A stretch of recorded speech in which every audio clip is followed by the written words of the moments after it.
今でかい。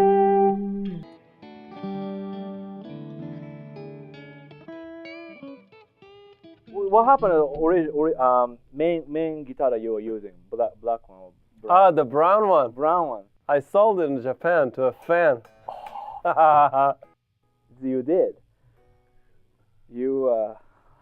Well, we have the same pedals pretty much. So. Yeah, but I'm actually interested in more fuzz now because I don't know why. Finally, I'm really listening to Hendrix. Yes. And then before, I was into Steve Ray Vaughan, Yes, Larry Carlton, all the guys. So always I like a kind of light overdrive. Yes. And then once I hook with Jimi Hendrix, to me it's a fuzz. And then my main overdrive is a BB. Yeah, I love the BBs. Yeah. How did you set? What's that? How did you set yours? It depends on what I do with it. Oh, okay. But I take some of a little bit of the treble off, a little bit. A little bit? Okay. Because something gets bright. And then the gain, it's either, if I want it just to be overdrive, yeah, I put it on like 11. If I want it to be a little thicker, I put it on like 1. Oh, I see. Ah. So it's between 11 and 1, I guess. Oh, I see. Yeah. I go a little bit more heavier, I think. Yeah. I don't like the stuff to be too saturated. Like, I see. I like it to kind of... A little bit more open. Yeah, so... I see. Can I hear a little bit? Yeah. Okay. So this is with it like a little thicker. Yeah.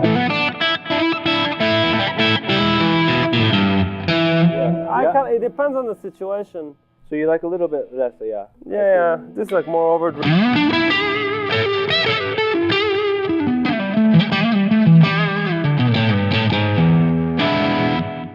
Interesting, yeah. I use this pedal a lot when if I just have to go somewhere and play. Yes. I can just bring that. Yes. And it just works fine. You can play it clean and you can play it like. So I use a little bit heavier side. Like an overdrive. Yeah.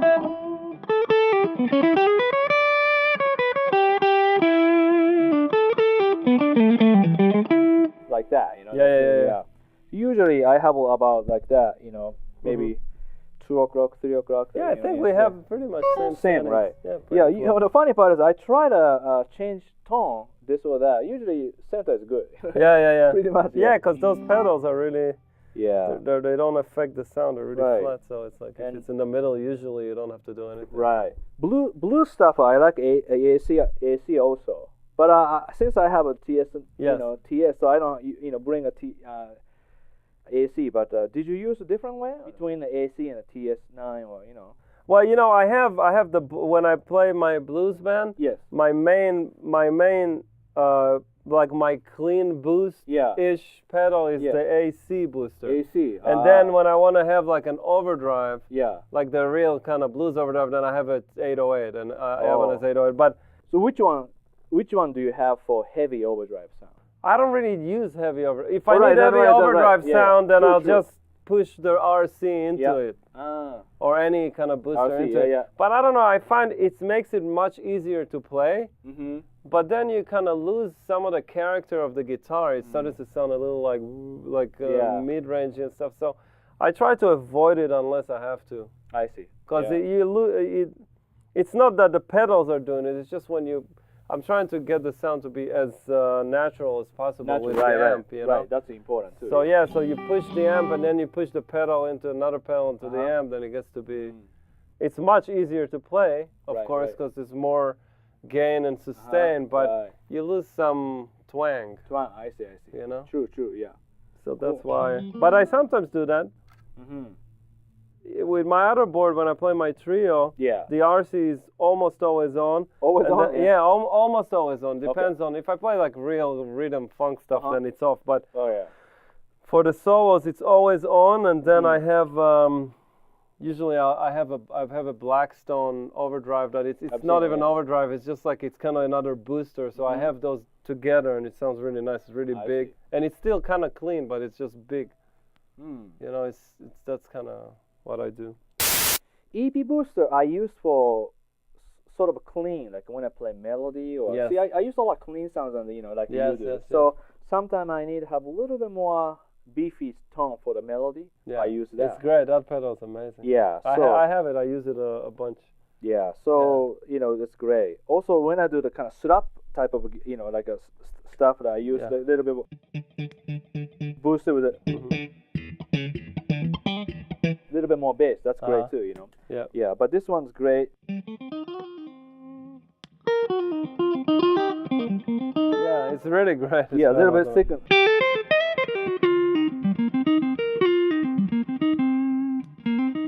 See, it's not changing so much tone, just more beef up. That's the thing about all those pedals. It's like really transparent, but it gives right. it, That's right. BB is great too. Yeah. All those pedals. That's why I use them. That's it's not like I'm not trying to advertise them. That's why I'm using them, because it's like there's nothing else.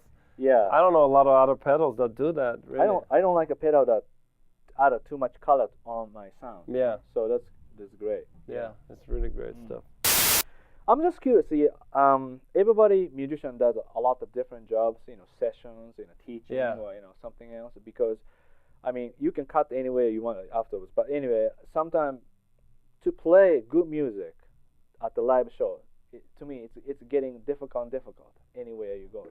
Music business is getting difficult and difficult anyway. Even Boston, like I wanna play instrumental music. Very difficult to play. I used to play like a jazz cafe.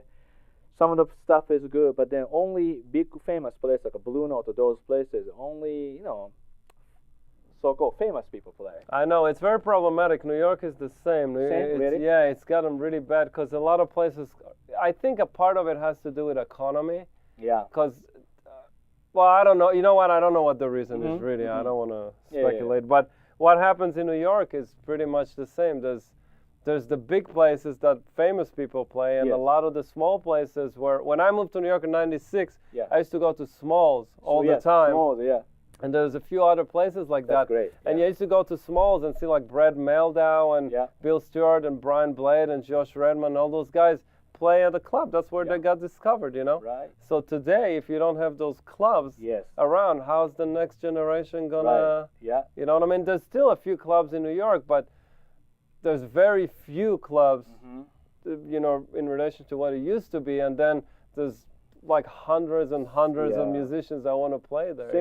Same as Boston. Only few places like Regatta Bar or but Scholar. for Regatta Bar and Scholar, you have to be kind of famous to play. Exactly. That's what I know. Underneath of those, you used to have several different clubs. Yeah, now nightclubs, night stage, and all that place all closed. That's the problem. Again, like you say, you have to we have to take any gig sometime, but then we have to figure it out how to make a living, somewhat. I think the funny thing now is, although a lot of doors have been closed in the music business, just because there's people don't buy any more music. Right. They want to get everything for free. If it's music or videos, all that kind of stuff. So that's the problem. But a big part of it has to do with the fact that there's internet. But it opened up a lot of other doors for you to basically create stuff that you can. Because now to make a record doesn't cost that much anymore, because everybody's got home studios and stuff. So you can do that. You can sell your stuff on the internet. You can promote yourself. That's true. The only problem with that is there's bazillion other people do it. More but right. True. I think some doors are closed and some doors are open. Right. Then you have to do. I think everybody's just trying to figure it out now. Really. Exactly.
I didn't know that. That's good. Excellent. All right, cool. Excellent. All right. Sounds great, man.